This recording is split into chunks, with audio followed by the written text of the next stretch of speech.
Sampaio de Souza Vieira de Oliveira, o doutor, o magrão, o líder da democracia corintiana, o calcanhar de ouro do timão. Até outro dia ele levava uma vida quase pacata, um ex-jogador, médico de vez em quando, cronista esportivo semanal, pai de 6 filhos. De repente, uma crise hepática, uma hemorragia, internação na UTI e os boletins médicos preocupantes. Amigos e até alguns inimigos uniram-se para dar uma força ao doutor, ao mesmo tempo em que se revelava o drama de uma saúde debilitada por alguns anos de excesso. Sócrates voltou a ser ídolo, aplaudido pela torcida, assediado pela mídia, mais uma vez reverenciado por sua elegância e pela lembrança de um futebol romântico e moleque. Doutor, que alegria te ver aqui, sabia? Prazer é meu, fazia tempo que a gente não se aparecia, encontrava, né? é verdade. O Sócrates, eu quero falar com você, evidentemente, assunto chato, mas eu quero encerrar o assunto da saúde, mas eu não vou poder começar esse programa falando da sua saúde, porque existem outros assuntos urgentes que eu gostaria de discutir com você nesse momento. Os escândalos no Ministério do Esporte que me obrigam a tocar nessas questões de corrupção que atormentam o governo Dilma Rousseff. Eu quero saber, você ficou surpreso com as denúncias contra o ministro Orlando Silva? Não. E a gente não pode personalizar também, né? Ah. Na verdade, o sistema político brasileiro é bastante corrompido. Está tudo corrompido? Às vezes não te dá essa sensação? Não há dúvida. Quer dizer, todo aparelhado, com a sensação de impunidade que o meio político brasileiro tem é flagrante. Quer dizer, se for mexer mesmo, acho que não sobra muita gente, não. Agora, você acha que essas denúncias, esse inquérito a ser instaurado, você acha que isso tudo pode atrapalhar na Copa do Mundo no Brasil? Olha, tomara que atrapalhe, porque essa Por quê? Copa do Mundo, essa Copa do Mundo está muito mal ajambrada, né? Está muito mal organizada. Em que sentido? Em todos os aspectos. Nós estamos nos preocupando basicamente com estádios, construindo um caminhão de estádios, que particularmente acho um desperdício. Nós temos carências muito mais importantes. Alguns desses estádios se tornarão, sei lá, cemitérios de quero-queros. Porque futebol não tem em Cuiabá, futebol não tem em Natal, em Manaus não tem. Quer dizer, existe uma inversão de valor aí. Quer dizer, por que não fazer jogos em Belém, já que escolhemos uma sede amazônica, e sim em Manaus, se Belém já tem um estádio. Quer dizer, e tem muito mais futebol, tem muito mais Você tem aderência. respostas para essa indagação? É corrupção também. Corrupção também. Quer dizer, na verdade, nós estamos construindo estádios para a maior parte dos materiais vão ser não licitados, porque estamos fazendo de última hora. Não temos controle sobre isso. Vemos o exemplo do Pan-Americano Rio de Janeiro, foi basicamente isso. Pouca coisa vai ficar de positivo, porque aquilo que nos interessaria ainda nem começou. Quer dizer, a questão de mobilidade urbana, a questão de infraestrutura aeroportuária, por exemplo, ou de saúde hospitalar. Quer dizer, nós temos recursos humanos, então nem falar, né? Quer dizer, como é que nós vamos receber tanta gente se não temos infraestrutura para tanto? Quer dizer, na verdade, tem todo um processo aí que eu acho muito, muito perigoso para a imagem do país. Bom, mas agora não tem volta, né? Isso não tem mais volta. Não. Vai ser aqui a Copa, ponto final, é isso? Vai ser aqui. E com os custos que nós vamos ter que arcar. Sim, mas e com os problemas também que, como você mesmo disse, como sanar? A questão aeroportuária, tudo, a questão do transporte, da saúde, quer dizer, estamos correndo um risco quase seguro de que vai funcionar mal para a imagem do país, na sua opinião? Não só a imagem, né? Espero que não aconteça o que está ocorrendo na Grécia, por exemplo, né? Que boa parte do processo de debacle econômica na Grécia tem a ver com a Olimpíada também, sem dúvida nenhuma. Você nunca fez segredo do seu apoio ao Lula e à Dilma. como cara esclarecido que você é, Magrão, como é que se explica esses malfeitos, como diz a presidente? O sistema está implantado já há muito. Quer dizer, nós temos vícios quase que eternos na concepção de governo, na concepção de governabilidade.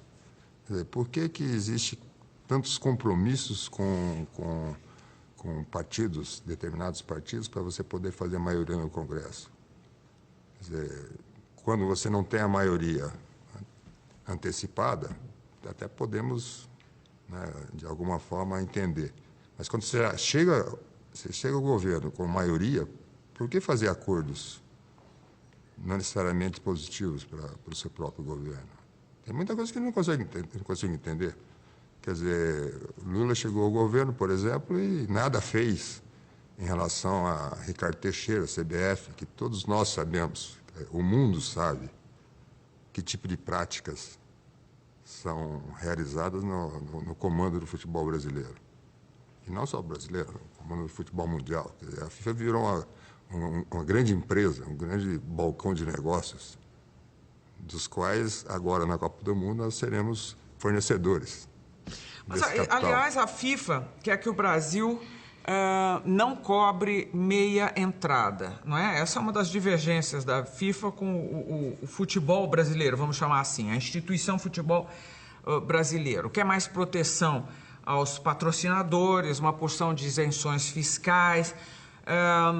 E daí? Quer dizer, isso tudo tem que ser atendido ou de qualquer maneira você acha que a Copa não corre o risco de sair do Brasil?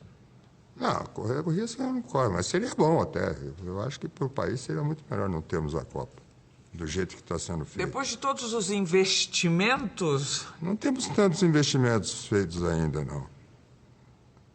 Na verdade, nós temos planejamento, entre aspas, para investimentos, e todos eles serão estatais. Quer dizer, isso é um produto privado. Pela FIFA, estaria se lixando para cobrar meia entrada ou não meia entrada. Para a FIFA, queria que todos os ingressos estivessem na mão dela já, os recursos provenientes desses ingressos. O negócio dela é levar dinheiro. Ela vem para cá, traz o circo e leva tudo. Em um mês, leva tudo. Sobra... O que sobra para a gente? Quase nada. Eu quero falar muito de futebol ainda mais para frente, agora quero falar de você. Você está zerado? Como é que está de saúde? Eu estou zerado. Estou ótimo. Óbvio que ainda tem um processo evolutivo de recuperação física, porque eu fiquei muito tempo imobilizado. Foram 2 internações que você teve? Sim.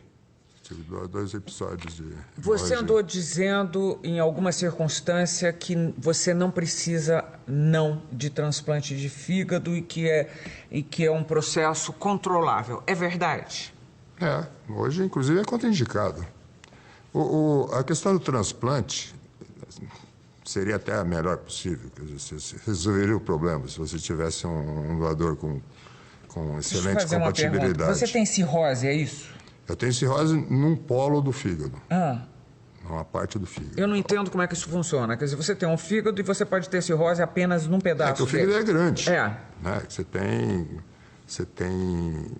Você pode ter lesão em um ponto dele, ou em uma área dele, e em outra área não. E a área do meu fígado que foi tomada é uma área importante porque atinge a questão circulatória. Aí você tem hipertensão, você tem dificuldade de passar o sangue por ele. E por isso que causa a hemorragia. Mas isso já está solucionado já. A solução é um bypass, você passa direto, boa parte do sangue. Agora é só acompanhar a evolução dessa comunicação, desse bypass, que eventualmente ele pode entupir pelo atrito do sangue com o material que foi colocado. Pode entupir, aí você coloca outro, troca. Foi por causa de bebida? É o que eu acho. Porque eu não tenho hepatite B nem C, que são 2 outros grandes agentes de processo fibrótico e cirrótico, hepático. É um pouco de bebida, hipersensibilidade. E isso quer dizer que nunca mais você vai beber? Não sei, eu não estou bebendo, não preciso beber também. Você não sentiu falta? Não, Não?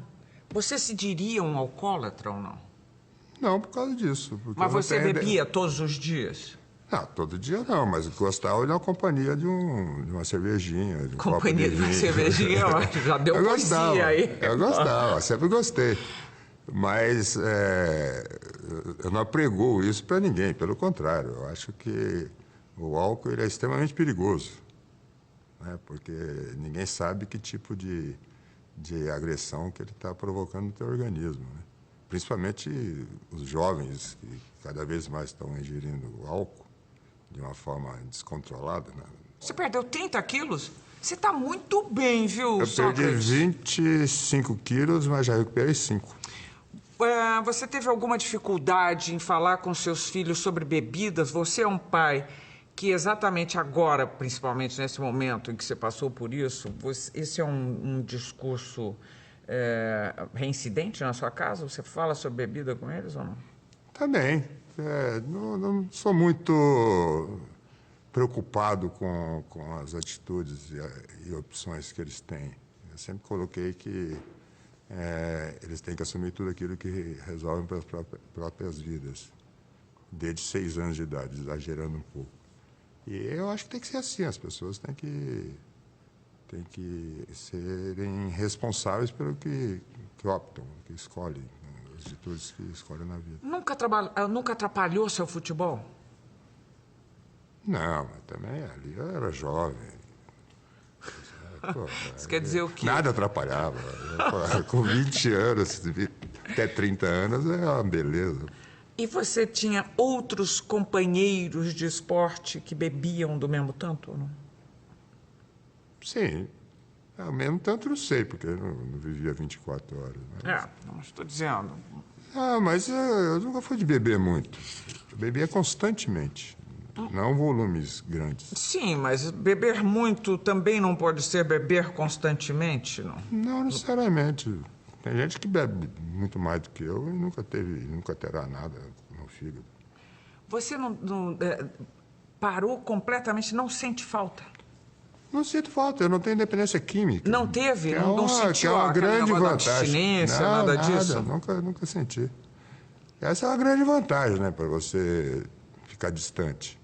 Tem gente que sofre com a ausência da bebida ou com cigarro, né?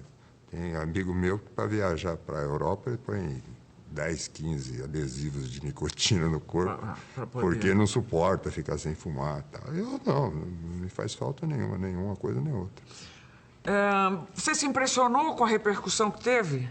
Com a demonstração de afeto, de preocupação ou nem por isso? De certa forma, sim. Essas coisas você nunca imagina ou não dá para quantificar, né? Eu sempre percebi que sou uma pessoa querida por uma série de atitudes, de ações que eu tive na vida. Mas nesse volume você não consegue precisar antecipadamente. Foi muito legal. Te ajudou, imagina. Me ajudou também, muita estimulou. energia positiva também. Né? Agora, Sócrates, deve ser complicado você ficar doente sendo médico, porque você sabe exatamente o que se passa com você. Ou também nem por isso? Não, porque, na verdade, quando você está doente, você é paciente. Você não é mais médico. Você está na mão dos outros. Mas você percebe o que é, de sim, forma. você tem mais conhecimento da fisiologia, mas isso não impede de que você seja paciente como qualquer outra pessoa. Talvez seja até pior. Por quê? Porque você está conhecendo o problema, você pode vislumbrar algo que um leigo não imagina. Então, talvez seja mais sofrido de alguma forma. Era por isso que eu estava perguntando. Mas, em geral, você é paciente mesmo. Você não tem muito o que optar. Você discute, conversa, aprende. É legal porque você está aprendendo também. Nenhum médico sabe tudo. Você está sempre aprendendo alguma coisa. Bom, nós estamos terminando o primeiro bloco, de frente com o Dr. Sócrates. Voltamos em seguida. Até já.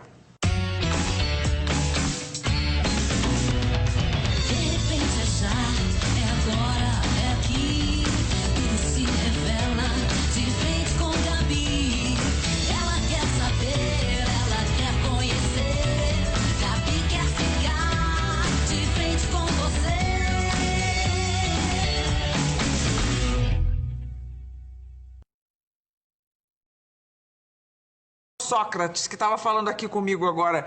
Todo mundo bebe, não sou só eu, não. Parece que eu sou o único bebedor. Na verdade, tanto Sócrates como eu, por exemplo, crescemos no interior, onde a gente começa a beber muito jovem, não é? Adolescente. Porque não adianta... Quer dizer, hoje existe um controle maior, ou espera-se um controle maior, por causa de direção perigosa, tudo. Causar acidentes contra os outros, contra si mesmo, tudo. Prejudicar o cérebro. Mas que no interior a gente, em Ribeirão Preto... E hoje tem um processo filosófico estranho, né? Que eu tive, um dos motes da campanha contra o álcool é: se beber, não dirija, né? Isso parece um desafio para o adolescente, né? Que geralmente faz o contrário. Nunca pensei nisso, mas tem todo o fundamento que você está dizendo. O adolescente gosta de fazer o contrário. Ou no mínimo falar assim, não, imagina, comigo isso não se passa, quer ver, tal. Né? Exatamente. Sócrates, você tem 6 filhos homens, costuma dizer que foram as mães que escolheram os nomes, que você só... Menos Fidel. Pois é, que você só escolheu o nome do último. Quantas mães são? 3. 3. Rodrigo tem 36, Gustavo 34, Marcelo 32. Uma mãe? Ou Eduardo 29 também? 4. Também. Sócrates Júnior 21. Segunda mãe? Sim. Caçula Fidel brasileiro, tem 6 anos, com a Kátia. Não, com a Kátia não. Com a Kátia nós vamos ter 2 meninas. Vocês vão ter 2 meninas? Porque ela está grávida? Não, mas está programado. E por que o Fidel brasileiro... Você pretendia mesmo fazer uma homenagem ao Fidel Castro? Sim, sim. E por quê? Porque ele representa o meu sonho de sociedade. Ainda hoje? Sempre. Mesmo com... Bom, enfim, claro, isso é uma discussão que pode se alongar. Mas mesmo com o que se vê hoje, o que aconteceu com a população, com a vida em Cuba? Na verdade, Cuba sofre consequências de ser uma ilha, um país pobre, sofre com o bloqueio americano desde 60. E com as prisões e perseguições políticas dentro do país? Isso tem em qualquer lugar. São leis de cada nação. Perseguição e prisão de homossexuais. Pior é você ir matar alguém fora das suas fronteiras. Não tem nada a ver. Por que ninguém fala dos americanos? Tudo bem, mas nós estamos agora falando de Fidel e uma homenagem a ele e ao sistema implantado lá. Cada nação tem o seu sistema legal e tem que ser respeitado. Foi constituído de uma certa forma. Aqui nós temos também. Tivemos uma grande discussão agora com o caso do Cesare Battisti. Quer dizer, esse conflito. Na Itália ninguém entende por que não foi deportado. Aqui no Brasil tem a legislação do país. Em Cuba tinha o paredão. Teve execução sumária. No começo da... Você acha que tudo isso é perdoável em nome de... Eu não sei se é perdoável. Quer dizer, agora tivemos o paredão do Gaddafi. Quer dizer, paredão contra paredão, na verdade. Tivemos o paredão do Saddam Hussein. E estimulados externamente, que é muito pior, né? Não foi uma coisa interna. Quer dizer, a OTAN participou ativamente desses 2 processos. Bom, analisados sobre... O conflito de Palestina e Israel, a mesma coisa. Quer dizer, analisados... Não existe sociedade perfeita, mas existem algumas que se aproximam daquilo que eu acredito. Quer dizer, e Cuba é exatamente isso. Quer dizer, é um país que oferece o básico para todo mundo, dentro das suas possibilidades. Todo mundo tem educação, todo mundo tem saúde, todo mundo tem onde morar, mesmo que seja em condições de pobreza. mas todos têm onde morar. E agora estão num processo de transformação da própria Constituição, porque estão com um gargalo que é a questão de moradia lá. Então, eles estão abrindo para que se faça investimento em moradia para que eles possam, de alguma forma, contemplar as suas necessidades. Porque eles não têm dinheiro. Eles não conseguem vender para lugar nenhum. Onde tem uma peça americana, não pode comprar de Cuba.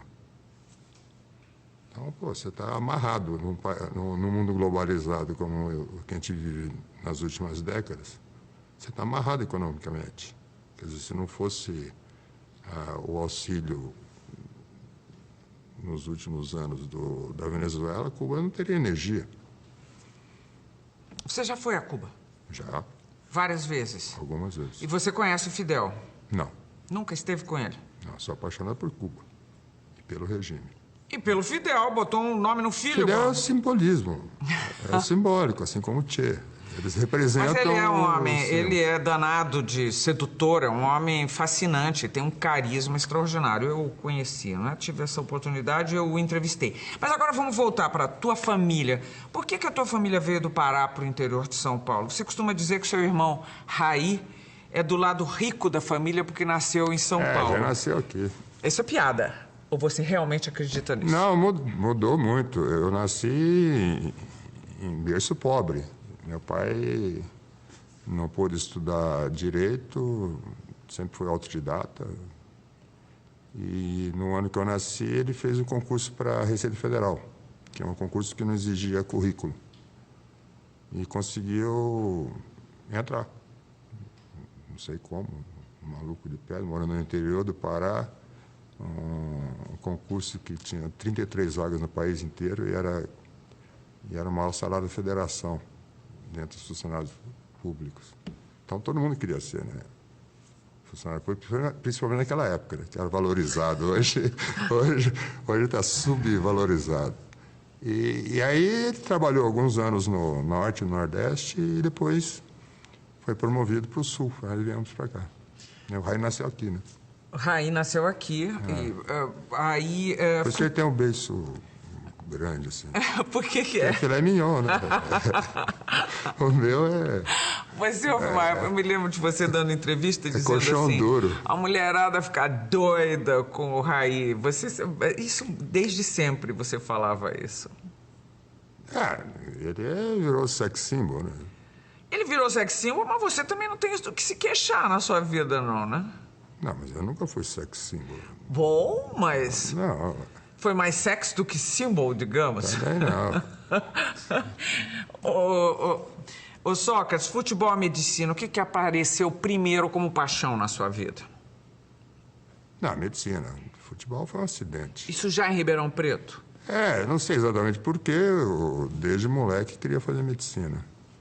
Depois você pode especular a ação social que você poderia desenvolver com conhecimento médico e tal. Mas não sabia exatamente porque não teve influência de ninguém, não tinha nenhum médico na família mais próximo. E aí eu entrei na faculdade com 17 anos e o futebol era um hobby, era um esporte de predileção. Depois virou uma coisa um pouco mais séria, eu virei profissional ainda na faculdade. E depois de formado, aí que assumi que você queria mesmo. Vou jogar, vamos ver até onde eu posso chegar, né? Mas jogar futebol... Uma vez eu estava conversando com um psicólogo, numa sessão minha mesmo de análise, uma psicoterapia, um psicoterapeuta. E ele estava dizendo que os jogadores de futebol, quando eles ficam com muito sucesso e ganham muito dinheiro, eles têm, sem saber, eles começam a se radicalizar em umas coisas. Ou viram bad boys, começam a gastar muito dinheiro, eventualmente se drogam, ou então viram fanáticos religiosos, porque tem sempre uma coisa de... Isto é um prazer que eu tenho, né? Jogar futebol começa como um prazer desde a infância e, de repente, vira uma fonte de fortuna. Você acha que tem algum fundamento? E então tem um desconforto. Por que uma coisa que me dá tanto prazer me faz ganhar mais que o meu pai? Entendeu ou não? Não sei se existe esse conflito, não. A maior parte, não. Acho que não. Pelo contrário. O que eu percebo é que, em primeiro lugar, num país como o nosso, os jogadores de futebol em geral têm uma formação deficiente. Uma formação educacional, de instrução, de falta de conhecimento. Quer dizer, eles têm na mão o poder político, porque você está no palco 2 vezes por semana, no mínimo. Você tem um palco, tem público para fazer a sua ação política, que pode ser só chutar uma bola, mas é uma ação política. E tem poder econômico, que hoje em dia, principalmente, a maior parte deles ganha, pelo menos esses que têm poder político, têm poder econômico associado. E eles não conseguem exercer isso. Esses 2 poderes associados, que é o sonho de qualquer político. Se um político com isso na mão, ele faria uma festa. E, pelo contrário, eles vivem em guetos. Exatamente, acredito eu, por culpa dessa formação deficiente, da falta de noção da sua importância social. Agora, esse conflito interiorizado, eu nunca percebi, Você não. Nunca percebeu? Agora, essa consciência de poder você adquiriu. Você fazia política estudantil ou não? Você se interessa por política por conta própria ou você foi um líder estudantil? Você sempre teve esse porte, essa sua postura, vamos dizer. Você tem uma coisa de liderança, sempre teve? Eu acho que tem muito a ver com personalidade, mas eu não... Eu sou, digamos, quase filho da ditadura, né? Quer dizer, o golpe militar eu tinha 10 anos de idade.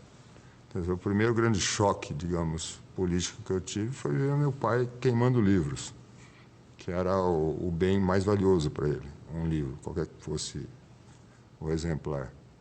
Eu vi ele queimando livros porque ele era funcionário público e ele lia de tudo. Então, por precaução, ele eliminou algumas possíveis causas de uma debacle familiar. Mas eu gradativamente fui tomando ciência das coisas, mas eu não tinha muita informação. Aliás, nenhum de nós tínhamos. Né? Quer dizer, sob censura, tudo, você não sabia o que estava acontecendo no país. Na hora que eu viro gente, foi a hora que eu entro na faculdade. Aí comecei a tomar ciência de alguns fatos, mas sempre limitados àquele espaço universitário. E a minha escola não era das mais ativas, digamos, ao contrário, por exemplo, da USP São Carlos, que tinha uma postura política muito mais agressiva, o pessoal do caso lá. E foi ao me aproximar do pessoal de São Carlos que eu aí tomei mais interesse em entender direito o que estava ocorrendo. Eu passei a ler com mais frequência, com mais sede, né? Tudo relacionado com política. E aí fui crescendo junto com esse processo. Quer dizer, foi bem gradativo. Na verdade, tudo, para mim, foi meio tardio, nada muito precoce. Talvez por isso tenha amadurecido melhor. E você é o grande inspirador da democracia corintiana, que, aliás, foi o que me fez virar uma corintiana no comecinho dos anos 80. Foi você, não é? O grande inspirador. Nós tínhamos... Na verdade, ninguém isoladamente consegue provocar um movimento daquele. Existiam várias pessoas com sentimentos semelhantes, apesar de serem muito diferentes. O que eu tinha era um poder. Era o único jogador da seleção brasileira, do Corinthians, era o mais valorizado. E você abrir mão do poder, você dá um exemplo fantástico para quem está do teu lado. E para você criar um movimento como aquele, em que todos nós éramos absolutamente iguais na hora de decidir, quer dizer, o reserva, o auxiliar de roupeiro tinha o mesmo peso político que o diretor do clube. Quer dizer, essa é o sonho da sociedade perfeita, na minha concepção. Que todos nós independentemente de classe social, tenhamos o direito de decidir sobre o nosso futuro. E foi basicamente o que aconteceu ali. Quer dizer, o que eu tive que fazer e, com o maior prazer, foi abrir mão do poder que eu tinha. Você disse numa entrevista, uns anos atrás, alguns bons anos atrás, que você, quando entrava em campo, você está falando do poder e eu me lembrei disso, você já fazia uma jogada de efeito, uma coisa de calcanhar, que aí era... E você falou assim, isto eu usava fazia assim, para impressionar a massa, a minha massa, e com isto amedrontava o time adversário, ao mesmo tempo que levantava o espírito do meu. É isso mesmo? Quem trabalha com o público tem que fazer isso, né? Seja no teatro, seja na música, seja na dança. Você tem que trazer o público para perto de você. Isso te facilita tudo e te oferece melhores condições de atuação. E no caso do futebol, você tem os dois lados da moeda, né? Você tem um grupo de pessoas que está a seu favor e um grupo de pessoas que está contra. Então, você tem que levantar o teu grupo de forma positiva, né? Para você se colocar em posição de superioridade em relação ao adversário. É o primeiro passo para poder pensar em vitória no futebol. Quem é hoje? Porque é uma questão psicológica, né? Quem é hoje o jogador mais poderoso do Brasil, nesses termos? Quem é o jogador mais poderoso? Quem pode ser é o Neymar. Mas ele não é porque... Eu acho que ele não tem ainda isso muito claro, talvez. Mas ele tem a sensibilidade, dá para perceber. Ele consegue sentir que determinadas atitudes dele, determinadas ações, criam um movimento positivo para ele e, eventualmente, para a sua equipe. E isso eu espero que ele saiba usar direito, que ele é o cara nesse aspecto. Quero falar daqui a pouquinho sobre isso, sobre ser ídolo anos atrás e ser ídolo hoje. O que significa isso? De que maneira isso pode se refletir no dia a dia da população, por exemplo? A população apaixonada por futebol. Chega ao fim o segundo bloco de frente com o ídolo dos corintianos, Sócrates. Seu coração continua santista? Não, corintiano. Bom, mas você teve esse período aí. Era garoto. ainda era imaturo demais. Já a gente volta. E ainda de frente, ainda bem, com o Sócrates. Ô Magrão, fala uma coisa pra mim.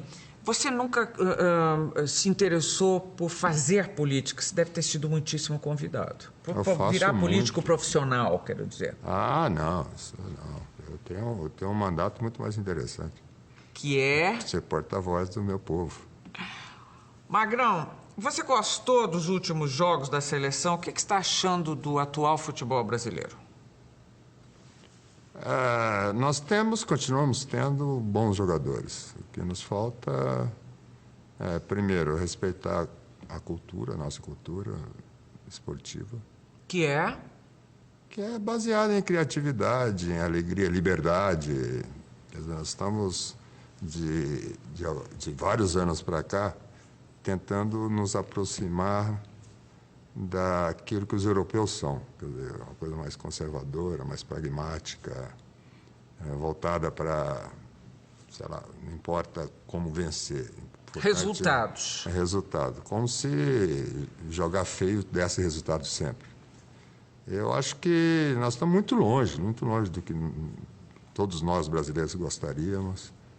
E muito longe do que os jogadores brasileiros gostam de fazer. Muito longe do futebol da sua época, Sócrates, Vladimir, Casagrande, por exemplo? Aquele futebol nós não vamos ter mais, porque são momentos distintos.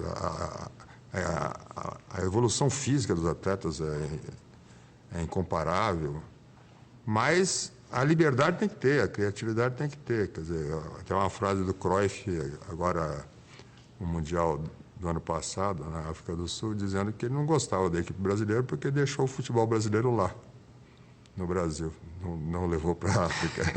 Então é bem isso, quer dizer, e não tem foco, não tem... Você não percebe algum objetivo, quer dizer, está tudo meio jogado e querendo fazer como os europeus. E nós não somos europeus, não somos organizados. Não sabemos ser assim. Pelo contrário, nós gostamos de dar jeitinho.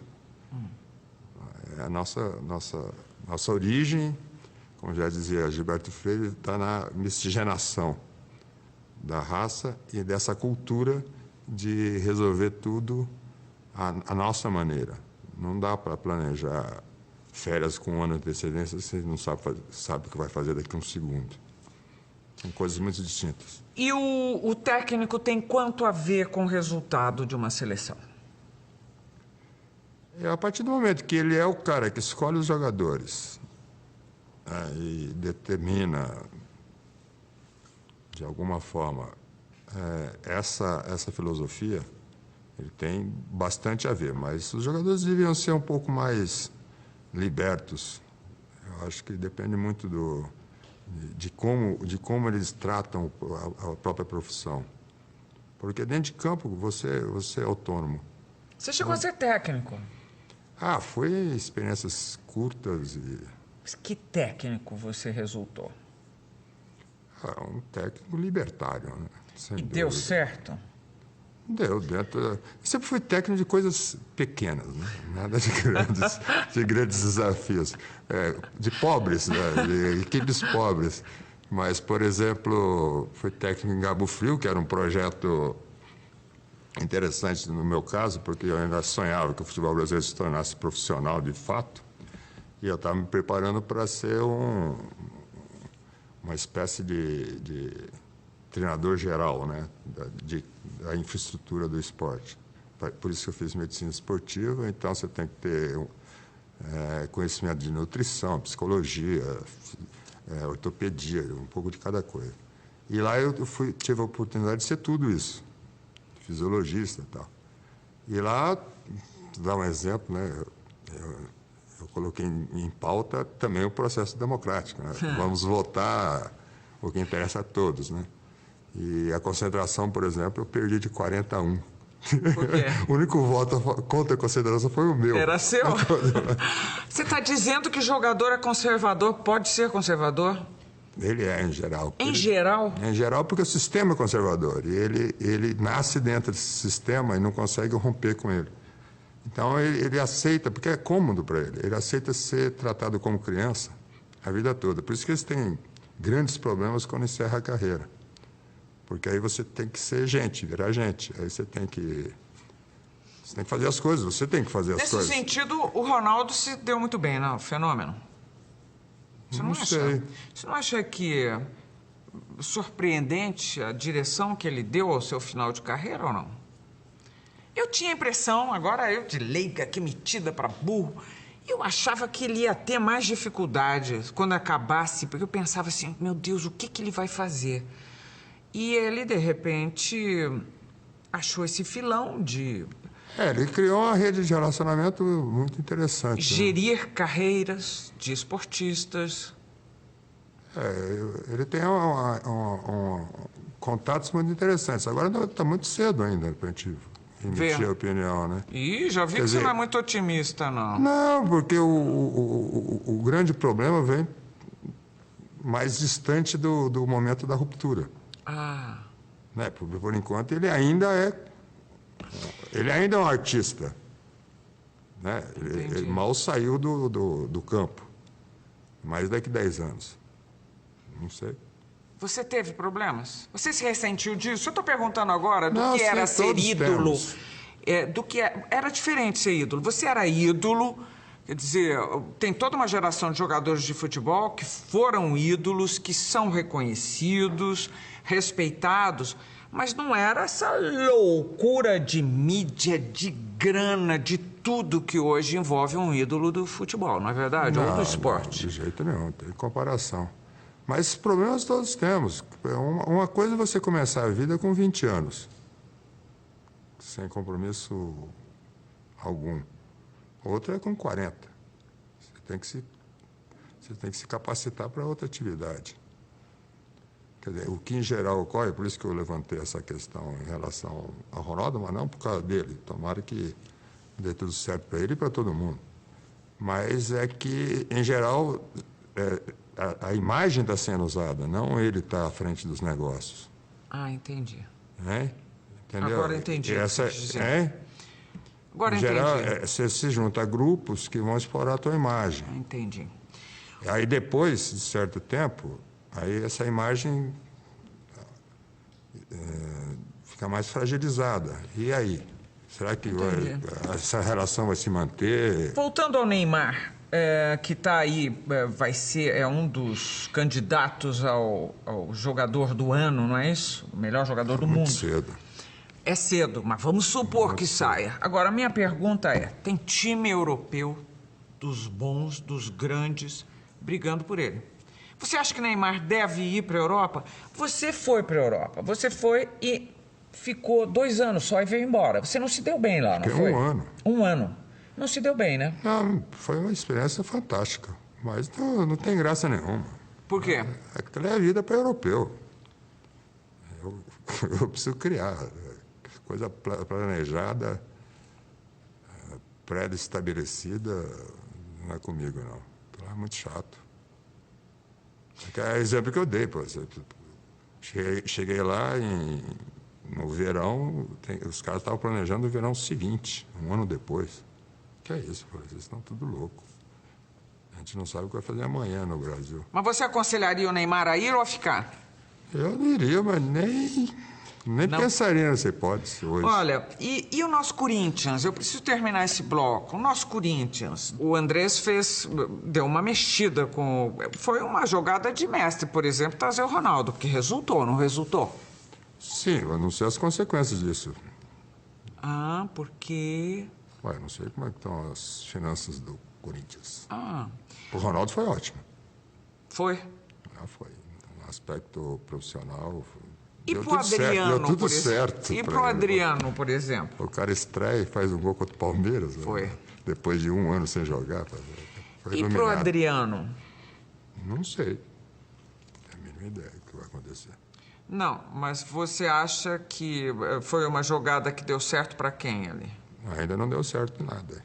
Para ninguém? Para ninguém. E o Adriano não tem o carisma que tem o Ronaldo. Né?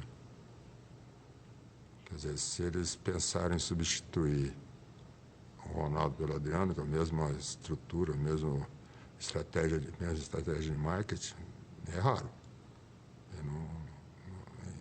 É incomparável. Se você conseguisse aplicar hoje aqueles princípios da democracia corintiana ao futebol brasileiro, como é que seria? Do mesmo jeito. Mesma coisa que foi lá no campo do Corinthians? Do mesmo jeito. Quer dizer, os resultados podem ser absolutamente distintos. Porque depende da sociedade que existe ali. Quer dizer, o mais importante não é para onde você caminha, é como você caminha dentro de uma sociedade. Quer dizer, se você tem X pessoas e todas elas decidem ir para a esquerda, isso tem que ser absolutamente real e respeitado. Se for para a direita, a mesma coisa. Essas pessoas têm que decidir. A decisão tem que ser de baixo para cima. É isso que eu vejo. Não é para onde, é como se processa isso. Muito bem, estamos terminando o 3º bloco de Frente com Sócrates. E nós voltamos daqui a pouquinho até. De volta para o último bloco de Frente com Sócrates. Doutor, é bate-bola, jogo rápido e vale toque de calcanhar, ok? Dá a mão? Dá a mão, se quiser. Democracia. Sempre. Liberdade. Fundamental. Se quiser botar uma frase em vez de uma palavra, quando quiser. Casamento. Minha mulher. Família. Família, mulher e filhos. Só isso? É o básico. Um chopp.